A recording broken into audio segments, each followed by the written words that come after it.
Так, ну што, вам здарова. У нас зноў не атрымалася пасябраваць нашыя працоўныя графікі. Вось, таму я вырашыў на такі даволі цікавы для сябе эксперымент, таму што я ніколі ў жыцці не пісаў падкаст. Ну, тэхнічна я пісаў падкасты адзін, але гэта заўжды была тая гісторыя, калі ты проста сабе адразу пішаш тэкст, а потым яго начытываеш, і потым паверх яго нешта мантуеш ці застаўляеш сыры гук. Вось.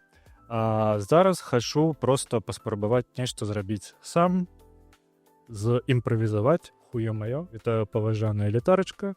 Вось, першы гікаўскі лайт з адным мной, спадзяюся, і ўдваіх таксама павернемся. Што адбылося на гэтым тыдні? На гэтым тыдні я схадзіў на голы пісталет, і гэта адно з тых кіно, якое мяне насамрэч уразіла, таму што не дарма ён б'е усе гэтыя рэкорды, якія ён зараз паставіў. Па-першае, за першыя выходныя болей чым 16 мільёнаў, па-другое, фільм ужо перакрыў крысу, мне здаецца, 33 ці 42 мільёны, таму што я вось калі пісаў для сябе нататку, гэта быў чацвер, зараз дадзеныя павінны былі крыху абнавіцца. Што спадабалася насамрэч? Насамрэч спадабалася тое, што голы пісталет не спрабуе з вами гуляць у тую гульню, што гэта нейкае кіно, якое спрабуе гуляць на нейкіх адсылках, ці яно спрабуе гуляць на вашай настальгіі. Яно спрабуе у пэўнае, мне здаецца, 15 хвілін. Праз 15 хвілін вы пра гэта ўсё забываеце. І я ніколі ў жыцці не бачыў такога, каб у кіно яно было змантавана для тых, каму падабаецца TikTok. То бок, вам прыблізна кожныя 35 секунд там слэш хвіліну вам закідваюць новы жарт. Неважна, наколькі плотны гэты жарт і наколькі моцна ён вас раз'ёбывае, але ў выніку атрымліваецца так, што вы заўжды знаходзіцесь вось у гэтым флоу, дзе вам заўжды накідваюць. Таму мне здаецца, паглядзець новы голы пісталет з Лемам Нісанам гэта прыблізна тое ж самае, што пасядзець 1,5 гадзіны ў тыктоке. Па-другое, гэта Памела Андерсон, яна атрымалася максімальна раз'ёбная, і яна максімальна впісваецца ў голы пісталет, таму што голы пісталет сам па сабе гэта кінапародыя, але не кінапародыя на там якоесьці кіно, гэта пародыя адразу на вось увесь жанр. Тут гэта была такая гісторыя, як типікал шпіёнская слэш типікал ментаўская гісторыя амерыканская. Тады, калі ёсць там спецагент які-небудзь, які ўсіх захоўвае і вызваляе з палону. Кіну адзін спойлер. Вось. Мне вельмі моцна спадабаўся панчлайн таго. І гэта адбываецца прыблізна на 10-й хвіліне і ніяк не змяняе сутнасці ўсяго фільма. Таму можна заспойлерыць. Калі не, там матаніца. Кароч, у якісьці момант Лем Нісан прыходзіць у паліцэйскі участак разам са сваім калегай, і яны падыходзяць да партрэту Леслі Нільсона, і ён кажа: «Тата, бла-бла-бла, я вось буду такім же самым сапраўдным паліцэйскім, як і ты». І ў гэты момант камера ад'язджае, стаіць вось ягоны напарнік, і напарнік таксама сын напарніка Леслі Нісона, які з 90-х здымаўся ў гэтым кіно. Ці напрыканцы 80-х, там да халеры фільмаў было з ім кінапародыяў. Далей яны так паказваюць, і кожны чалавек у гэтым участцы, ён проста сын ці дачка вось таго актора, які раней здымаўся. Вось, даволі смешненька. Вельмі моцна раю, голы пісталет раз'ёб. Другое. Па-другое, з задавальненнем, думаў, што з задавальненнем пайду на фантастычную чацвёрку. У гэты раз мяне жыццё навучыла, што так-то і так-то не трэба ісці вельмі рана, таму што калі прыйдзеш рана, прыйдзецца 25 хвілін рэкламы глядзець. У гэты раз прыйшлі праз 20 хвілін пасля пачатку сеанса, селі глядзець, гэта, дженерік паебота, чэсна кажучы. Я не ведаю, што пра гэта распавесці. Па-першае, сеттинг вось гэтых альтэрнатыўных 50-х, 60-х ён не зусім працуе, таму што ён, з яго нават даволі кепскі антураж. Там нічога такога няма, там паказан такі ж самы хай-тэк. То бок, але проста вось такі хай-тэк крыху з налётам нейкага фалаута. Таму што ён ніяк не гуляе ў тым, што там неяк не ўплывае на тэхналогіі, ён ніяк не ўплецены ў сюжэт, ён проста існуе. І гэты фільм таксама ён паказан для тых, каму падабаецца TikTok, таму што сцэны сталі нашмат карацей, сцэны сталі нашмат больш дынамічнымі, яны сталі з такімі даволі якаснымі бачнымі хукамі, якія спрабуюць цябе захапіць, каб табе хацелася паглядзець гэта да канца. Але цалкам сюжэт, вось, мне здаецца, ён зараз на IMDb прыблізна 6.9 адзнакаў яго. Праблема ў тым, што гэта цалкам справядлівая адзнака. Мне здаецца, нават мінус 0,9 зарабіць і зусім добра, бо яшчэ гэта вось тое, што добра кажа пра гэта кіно. Таму што ў пэўны момант Сьюзі Шторм пачынае нараджаць дзіця ў космасе, і праз хвіліну яны ўжо закідваюць срэбраную сёрферку ў чорную зорку. Я не ведаю, што сказаць пра гэтае кіно, таму што даволі шмат хто ад яго сыцца. І даволі шмат зараз кажуць пра тое, што Марвел павернуўся, але вось мяне не раз'ебаў ні адзін жарт. Іх даволі шмат было, але яны былі там на ўзроўні тыпу дашкалят.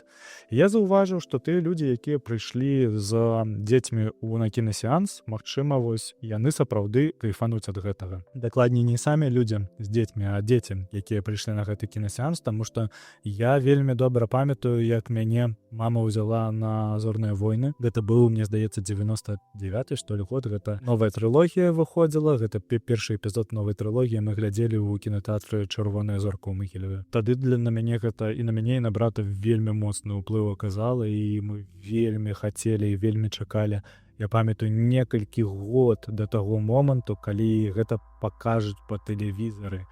У нас быў відзік, але там дакупаць касеты, гэта гісторыя заўжды была пра тое, што трэба дачакацца ці Новага года, ці дня нараджэння. Ты ж не сам там абіраеш, што ты хочаш, і цябе не пытаюць. А нам любілі набываць, ведаеце, мультики на кшталт «Даліны папаратнікаў». І вяртаючыся да Марвела, я не магу сказаць, што немагчыма гэта глядзець, таму што, сапраўды, калі пайсці ў кінатэатр нармальнай кампаніі, а мы пайшлі нармальнай кампаніі даволі вялікай, узяць з сабой нейкіх вкусняшак, як кажа Вадзім Смаколік, пасидзець проста павтыкаць по там 2 гадзіны, гадзіна 52 ці 58 фільм ідзе. Просто вось кіношку, яно нармальна, цалкам сапраўды нармальна, і магу нават параіцца гэта ўсё. Але калі вось, не ведаю, у вас няма кампаніі, ці вам не хочацца назіраць яшчэ адно вось дженерык, нейкую сметніцу, у якой да халеры выкарыстана штучнага інтэлекту. Дарэчы, вось гэта даволі цікавая тэма. Бачна, што на прадакшане эканомілі як толькі маглі, таму што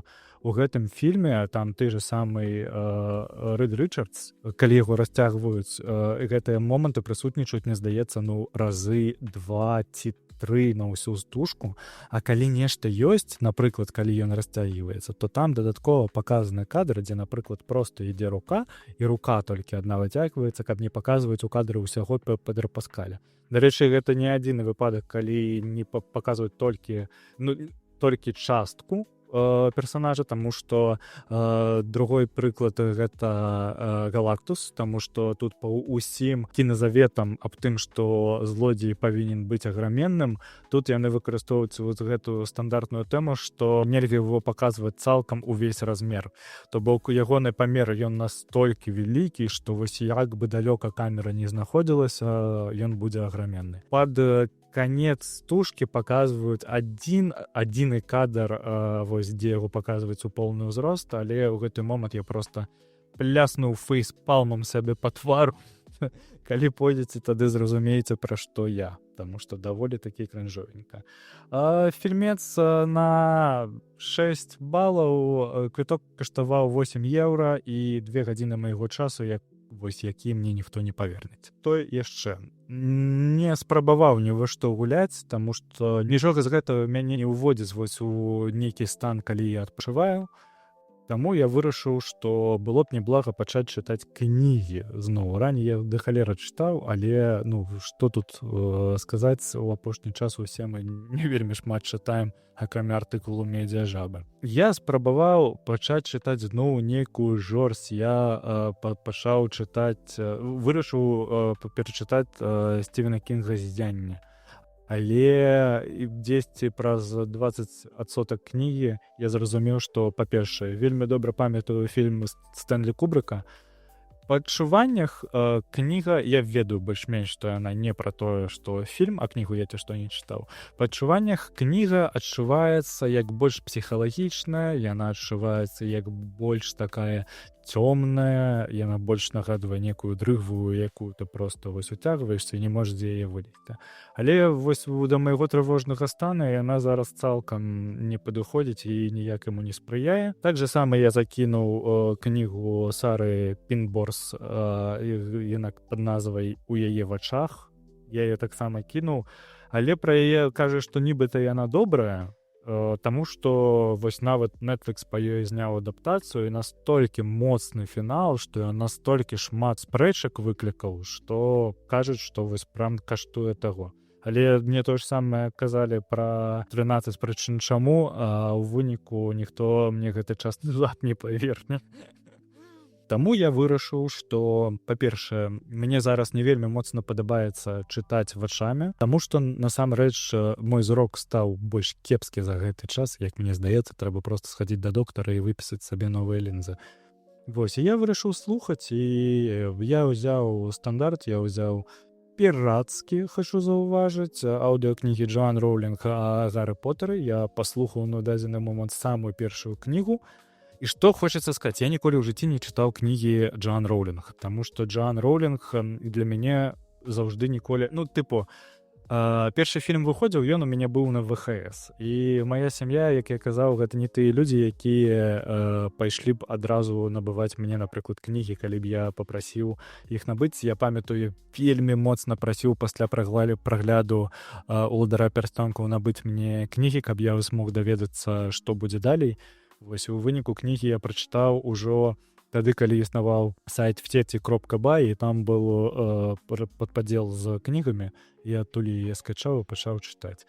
Вось.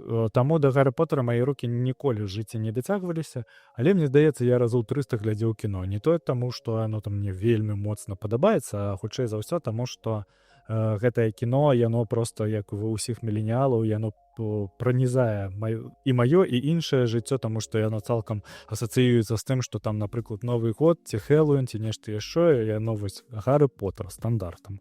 Гэта як для зумераў змрок. Вось. Першае, што я зразумеў пра гэтую кнігу, заебісь, калі вам трывожна. Вы ведаеце сюжэт, вам сюжэт заўжды дадаткова дабудоўваецца, вось, то бок вы даведваеце некія новыя факты. Па-другое, калі вам здалося, што тут быў кат, то ён тут быў.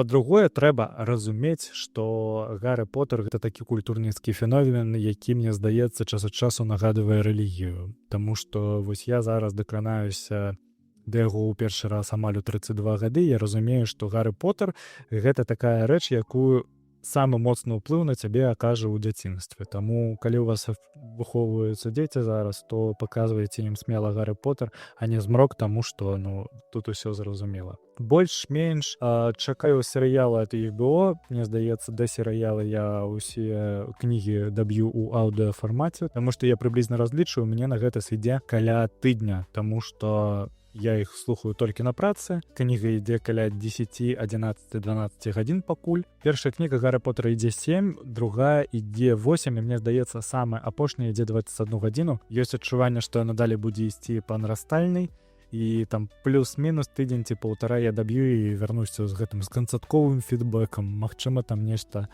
адрозніваецца. Вось, плюс, магчыма, калі не будзе ўжо вельмі впадлу пасля 7 кніг Гарры Потара, магчыма, даб'ю яшчэ Гарры Потара і проклятае дзіця, але я калісьці даўным-даўно глядзеў на Ютубе агляд на гэта ўсё з усімі спойлерамі. PlayStation 5 ідзе ў поравень з PS4 і можа абагнаць яе ўжо до конца года. Класна сябе адчувае PS5 і насамрэч класна сябе адчувае гульнявы падпадзел Sony. Тут трэба спачатку паразмаўляць, што да гэтага прывяло, таму што калі мы памятаем запуск PS5, а я хочу сказаць, што гэта было 5 год таму, то гэта ўсё упала на каронавірус, на дэфіцыт паўправаднікоў, і PS5 было немагчыма набыць амаль першыя 2 гады.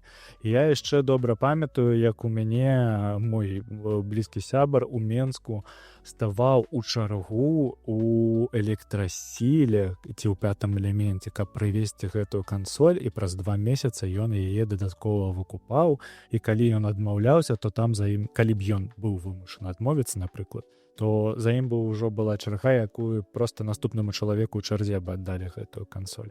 Плюс Sony пабудавала даволі паспяховую мадэль з сваім аналагам геймпаса, то бок гэта такі сервіс, у якім ёсць 30-40 гулень, самыя галоўныя гульні Sony, ну не толькі самыя галоўныя, а ты якія сапраўды можна нармальна паганяць. Можна, напрыклад, зараз набыць сабе PlayStation Portal, і гэты PlayStation Portal на ім набыць падпіску і проста ганяць у падпіску ад Sony. Sony на дадзены момант ведуецца цалкам экспансію ў распрацоўкі новых прадуктаў, нягледзячы на тое, што умоўны маратон прынялі вельмі прахладна. Sony кажа, што мы цалкам не будзем змяняць сваю стратэгію, таму што яна сабе паказвае добра. Гульні накшталт Спайдермена зараз чакаецца Расамаха. Гэта проста сюжэтныя гульні са стэлсам у траве, як гэта мы любім звычайна тут казаць. Усе гэта эксклюзівы The Last of Us падобныя или God of War падобныя, якія існуюць у Sony, яны даволі паспяхова прасоўваюць Sony на гульнявым рынку,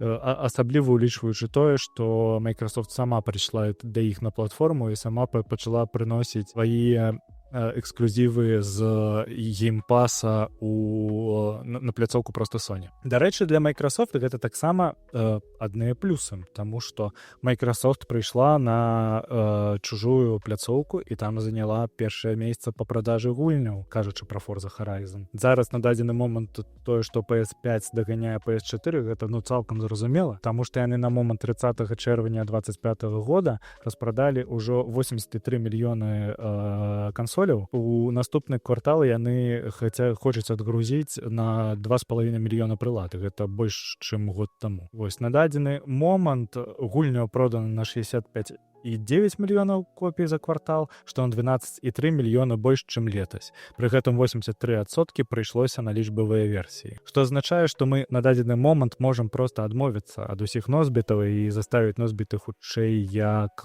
проста некі рэч у калекцыі. Яшчэ трэба дадаць, што дадатковы драйвер продажай гэта будучыя рэлізы. Па-першае, гэта GTA 6, якую вельмі моцна чакаюць, і людзі закупаюцца проста, як кажуць, упрок. Па-другое, гэта Spider-Man і Wolfenstein, які я таксама узгадываў.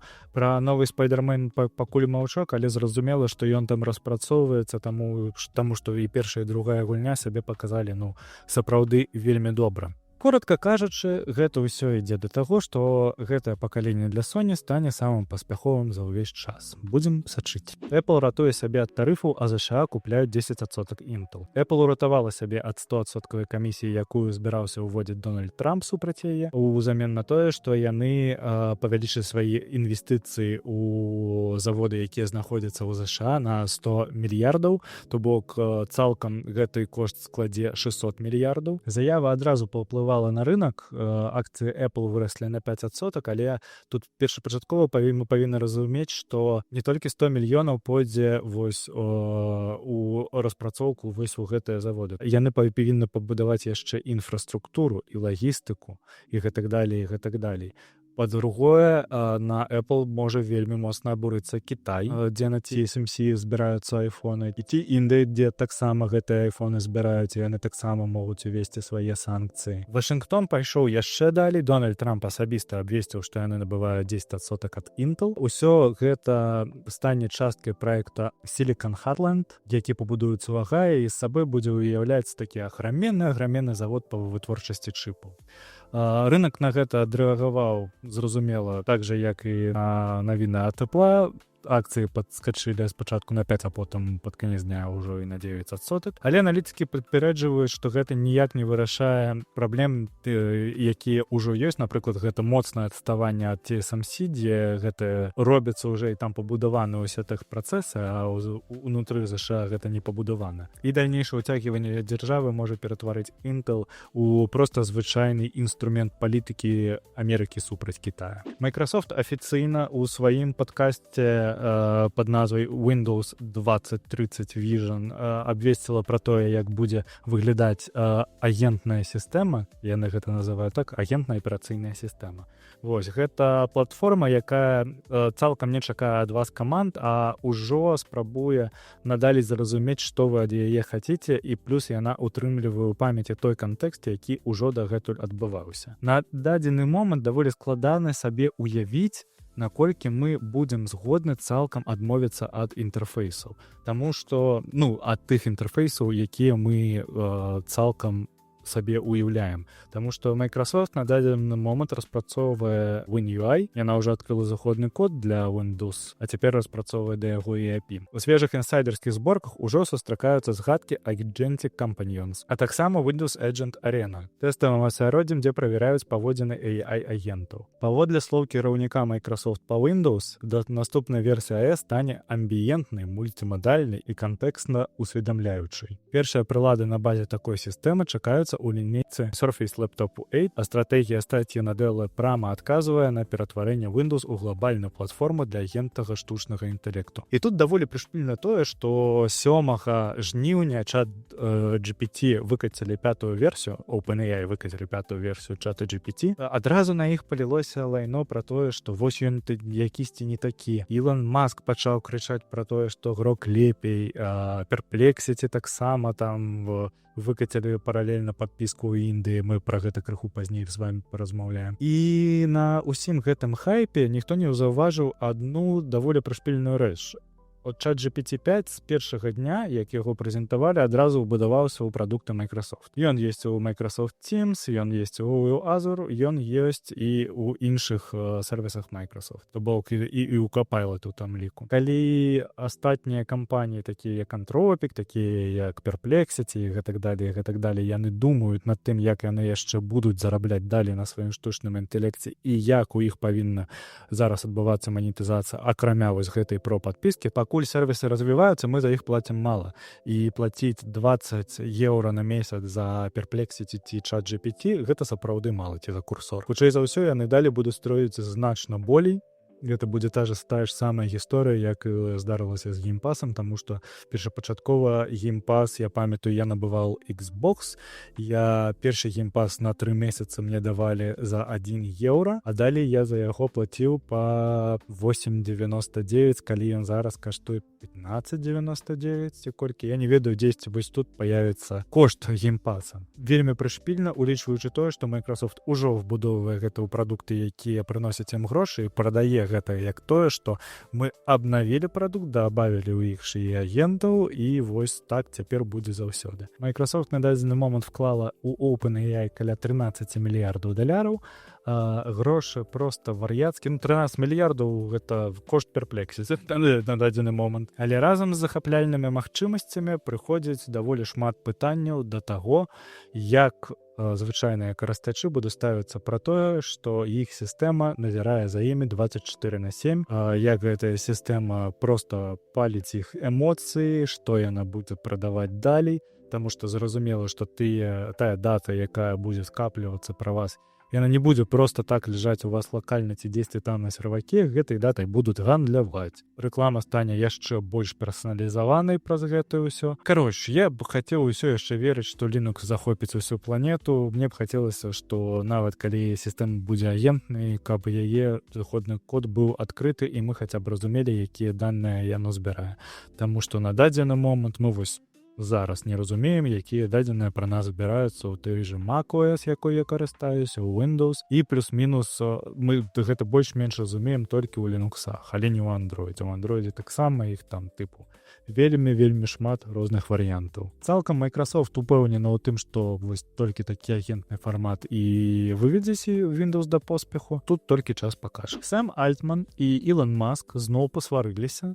Вось, і гэтую вайну ўжо назвалі вайной на Reddit. Гэта вайна за чалавечы мозг. Канфлікт паміж былымі саюзнікамі і нават супрацоўнікамі пачаўся з таго, што OpenAI плануе ўкласці $250 мільёнаў у кампанію пад назвай Mesh Labs, і гэта прыблізна тое ж самае, што у Ілона Маска кампанія Neuralink, якая распрацоўвала інтэрфейсы для мозгу, у якую Ілон Маск таксама вклаў да халеры грошай, яна зараз каштуе пад $10 мільярдаў. То бок яны выходзяць на поле такой даволі зразумелай і бачнай канкурэнцыі, у якой яны адзін аднаго заўжды цэпляюць у публічнай прасторы. Ілон Маск абвінаваціў OpenAI у незаконным выкарыстанні дадзеных Twitter для навучання ChatGPT, а Apple у тым, што Apple ператварылася ў рэкламны стэнд ChatGPT. Тут, канешне, хочацца дадаць, што насамрэч, калі ў вашым рэгіёне даступна ChatGPT, вы зараз адкрыеце App Store, то хутчэй за ўсё вы ўбачыце у топах аплікацый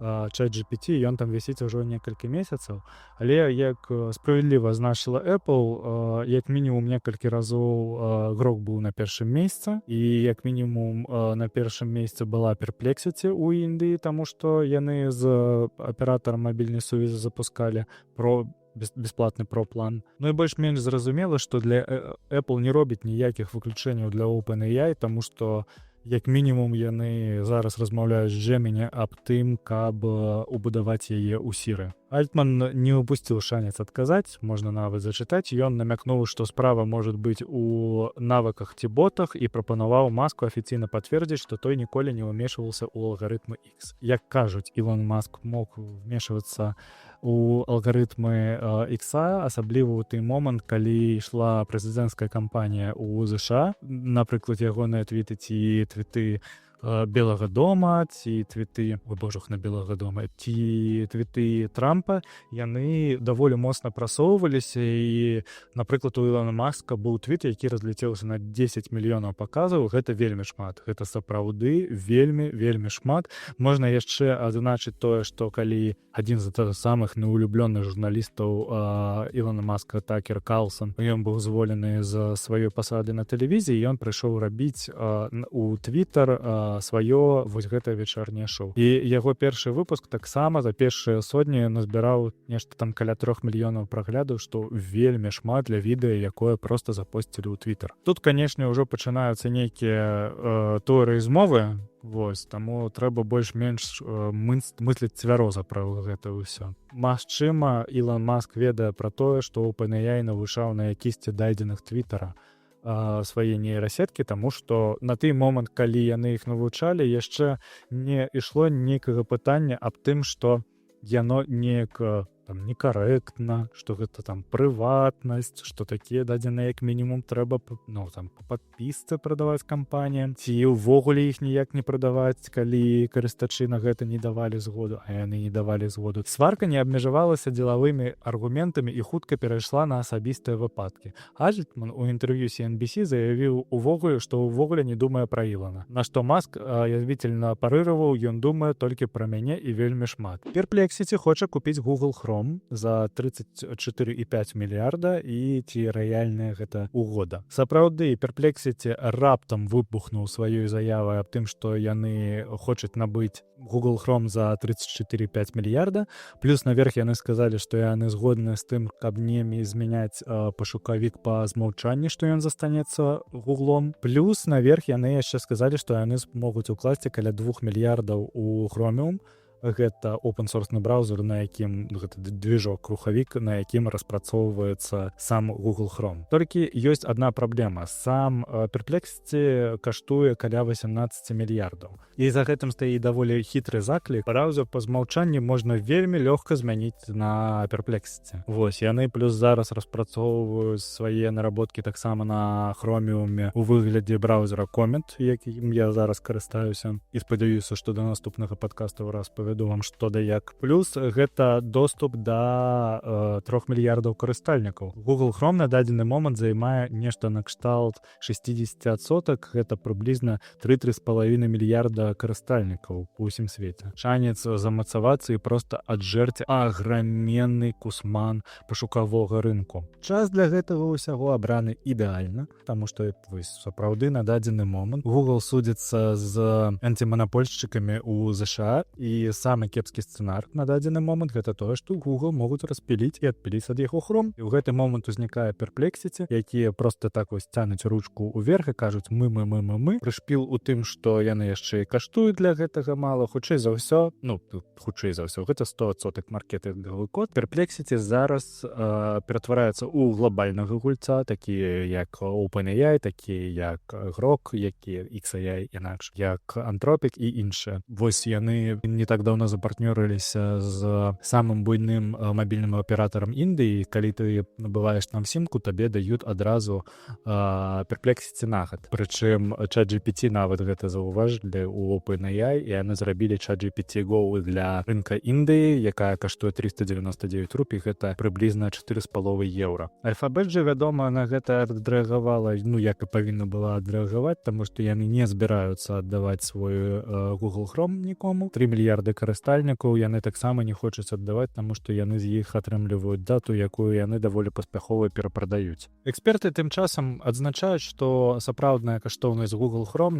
ніхера не 35 мільярдаў, а каля 50 мільярдаў, то бок Perplexity занізіла кошт прапаноўваемы за гэты браузер. З чаго можна рабіць вывад, што гэта проста ўсё гучная заява, але даволі хорошая, таму што на дадзены момант Perplexity гэта топ-1 аплікацыя ў індыйскім App Store, і гэта кажа даволі шмат. Вось, мне здаецца, рэлізніца паспяхова, а я ўпэўнены ў тым, што комет рэлізніца паспяхова, таму што вось нават тую дэмку, якой я зараз карыстаюся, агентныя браузеры гэта раз'ёб. Мне вось цікава, што потым пасля гэтага зробіць OpenAI, таму што OpenAI адразу капіююць, ці яны паралельна распрацоўваюць нейкія вырашэнні, якія робяць іх канкурэнты. Вось цікава будзе паглядзець яшчэ і на гонку браузераў, таму што мне здаецца, што Perplexity у іх ёсць усе шансы аджэрці ад Гугла аграменны кусман па пошуку і аграменны кусок ад Google Chrome па браузерам. Па сутнасці, мы зараз назіраем нешта накшталт гульні на нервах Гугла, таму што калі антиманапольшчыкі на дадзены момант вырашаць распіліць Google і адпіліць Google Chrome у іншую юрыдычную асобу, то мы пабачым яшчэ адзін гучны суд, мы пабачым яшчэ адзін вельмі моцна зацягнуты працэс. Тут не здарыцца тое ж самае, што, напрыклад, здарылася з Atari, калі кампанію проста падзялілі на некалькі частак, і яны разышліся як у моры караблі. А Perplexity на дадзены момант дасягнуў галоўнага. Яны выйшлі на глобальны рынок, і зараз іх параўноўваюць адразу.